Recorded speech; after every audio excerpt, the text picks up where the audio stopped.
What is going on, guys? Drake here with Remove iCloud Lock.co's official YouTube channel, and in today's video we're going to be showing you guys how to fix the activation lock screen that comes up on iPhone if you're trying to send messages, do FaceTime calls, do anything with your phone, and it's saying that the phone's not activated, but it is. Then this is how to fix it, and it's pretty easy. Let's get right to it.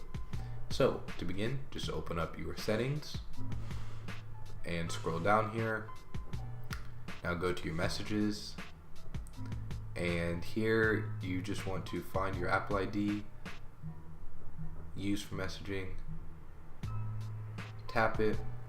Now sign out of that, go back here, go over here, go to FaceTime, sign out of this as well, scroll over, down. Okay, once we sign out of both messages and FaceTime, now we want to sign the Apple ID itself out. Now once we have signed out of everything, just go ahead and reboot the phone. Now once the phone turns on, just go ahead, log in here, go to settings, and now we just want to log back into everything.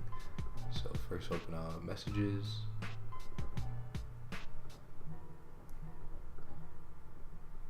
I'm just going to log back in.